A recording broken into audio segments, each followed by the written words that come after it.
저는 1979년에 둘째 아이를 낳았습니다.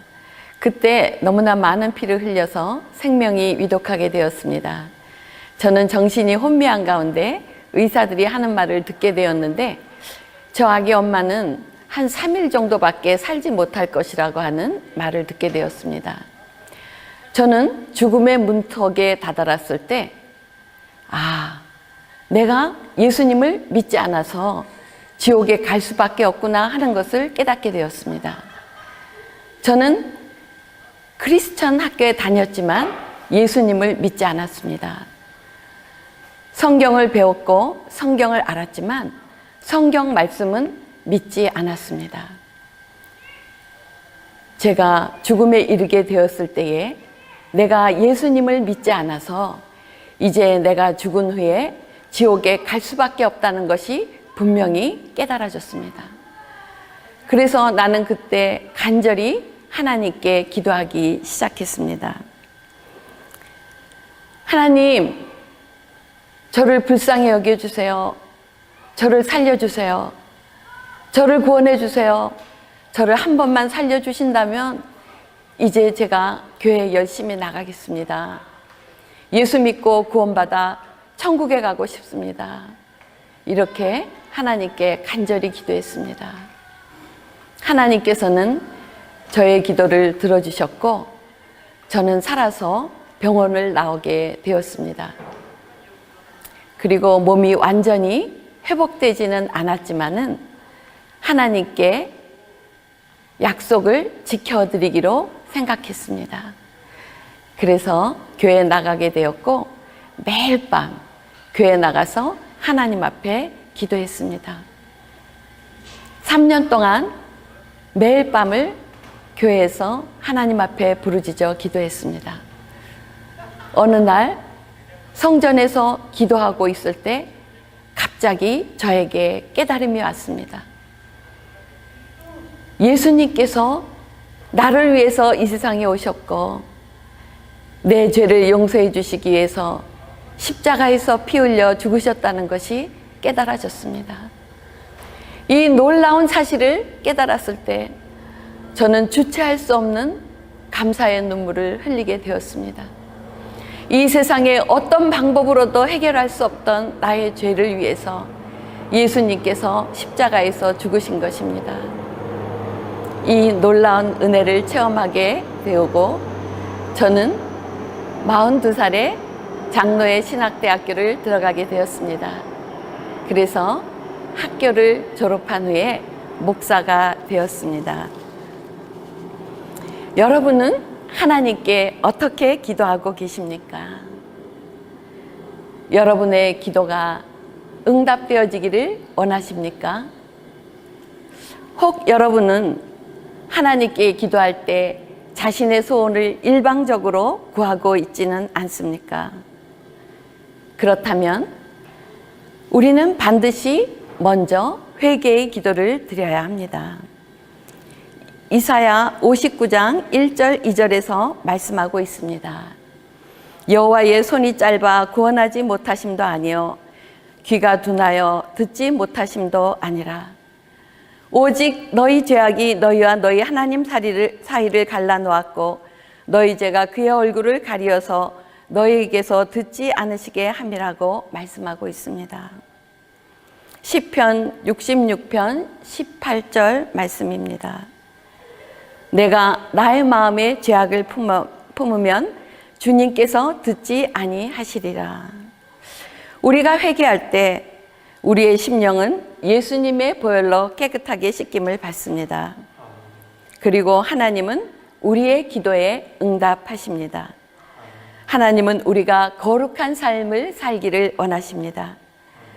레위기 19장 2절에 말씀하고 있습니다. 너희는 거룩하라. 나 여호와 너희 하나님이 거룩함이니라. 하나님은 우리가 마지막 심판의 날에 흠도 없이 점도 없이 깨끗하고 정결한 하나님의 자녀로 서기를 원하십니다. 시편 51편의 저자는 다윗인데 다윗이 밧세바와 동침한 후에 나단 선지자가 그에게 왔을 때 이 시편이 기록되었다고 말씀하고 있습니다. 다윗은 이 시에서 이렇게 고백합니다. 하나님이여, 주의 인자를 따라 내게 은혜를 베푸시며 주의 많은 긍휼을 따라 내 죄악을 지워 주시옵소서. 나의 죄악을 말갛게 씻으시며 나의 죄를 깨끗이 제하소서. 물은 나는 내 죄가를 아오니 내 죄가 항상 내 앞에 있나이다. 주의 얼굴을 내 죄에서 돌이키시고 내 모든 죄악을 지워 주소서. 하나님이여, 내 속에 정한 마음을 창조하시고 내 안에 정직한 영을 새롭게 하소서. 나를 주 앞에서 쫓아내지 마시며 주의 성령을 내게서 거두지 마옵소서. 하나님은 우리가 다윗과 같이 진실한 회개를 하기를 원하십니다. 우리가 하나님 앞에 진심으로 회개하면 하나님은 우리의 죄를 용서하십니다. 다윗은 진실한 회개를 드림으로 죄를 용서받았을 뿐만 아니라 하나님께 내 마음에 합한 자라고 하는 인정을 받았습니다. 또한 다윗은 그의 후손으로부터 메시아가 탄생할 것이라는 영광을 누리게 되었습니다. 우리는 다윗과 같은 고백을 드려야 합니다. 왜냐하면 하나님 앞에서는 큰 죄나 작은 죄나 차이가 없기 때문입니다.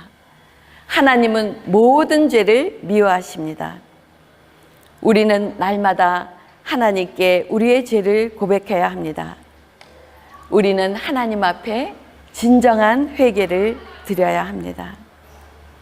우리가 하나님 말씀에 불순종한 죄와 하나님의 뜻에 따라 살지 못한 죄를 고백해야 합니다. 아마도 우리 중에는 나는 하나님께 고백할 죄가 없다고 생각하시는 분이 계실지도 모릅니다. 요한복음 13장 5절에서 10절의 말씀을 살펴봅시다. 예수님께서는 십자가를 지시기 전에 사랑하는 제자들의 발을 씻어주셨습니다.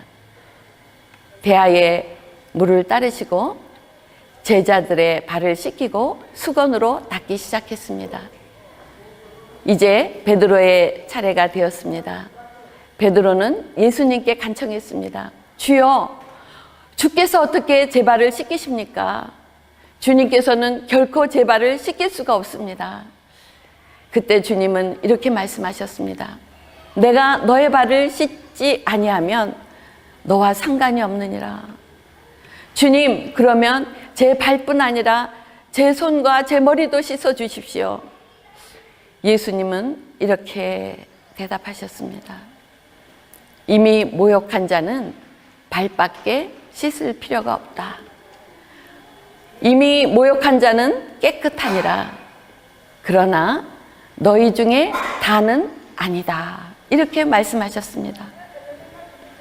예수님은 이미 그 사랑하는 제자들 중에 누가 예수님을 배반할지 알고 계셨습니다.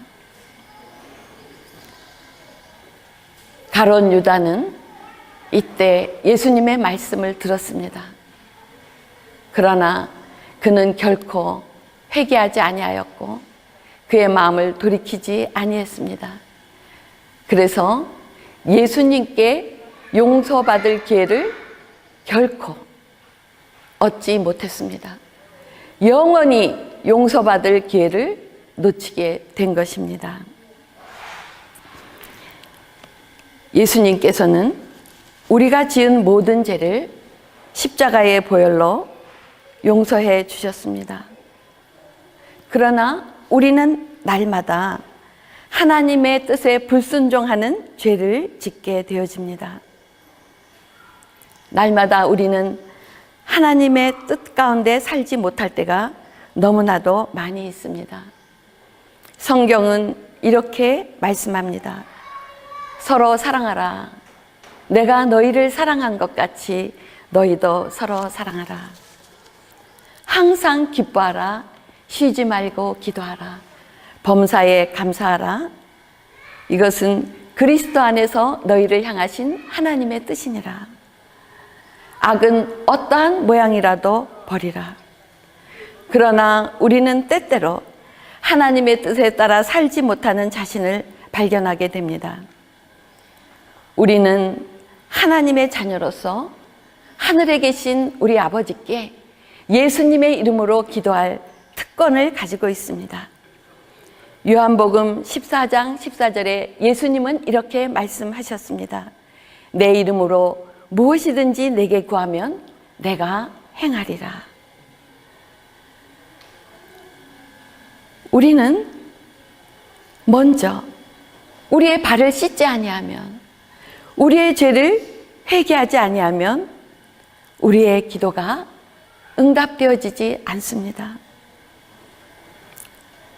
왜 우리의 기도가 하나님 앞에 응답되지 않을 때가 있습니까? 우리가 먼저 회개하지 아니하고 우리의 육신의 요구를 먼저 구하기 때문입니다. 회개하지 않은 우리의 죄가 하나님과 우리 사이를 가로막고 있기 때문입니다. 여러분은 기도할 때마다 하나님의 응답을 받기 원하십니까? 여러분은 주님과 친밀한 교제를 나누기를 원하십니까? 그렇다면 먼저 하나님 앞에 회개의 기도를 드리십시오. 우리가 하나님을 사랑하고 섬기는 것보다 이 세상의 것들을 더 사랑하고 이 세상을 쫓아간 것을 회개해야 합니다. 우리가 기도할 때 우리의 필요를 먼저 구하기 전에 반드시 하나님 앞에 회개의 기도를 먼저 드리십시오. 우리가 회개의 기도를 드릴 때 하나님은 우리의 기도를 들으시고 우리의 죄를 용서하십니다. 하나님은 상하고 애통한 우리의 심령을 외면하지 아니하십니다. 우리가 기도할 때 우리의 영을 새롭게 하시고 기도에 응답하십니다. 하나님은 사랑이십니다. 하나님은 항상 우리와 친밀한 교제를 나누기를 원하십니다. 하나님은 우리가 진정한 회개의 기도를 드릴 때 우리를 용서하시고 축복하여 주십니다. 하나님은 항상 우리와 친밀한 교제를 나누며 우리와 사랑을 나누기를 기뻐하십니다. 늘 기도할 때마다 하나님 앞에 진실한 기도를 드림으로 하나님의 사랑받고 기도가 응답되어지는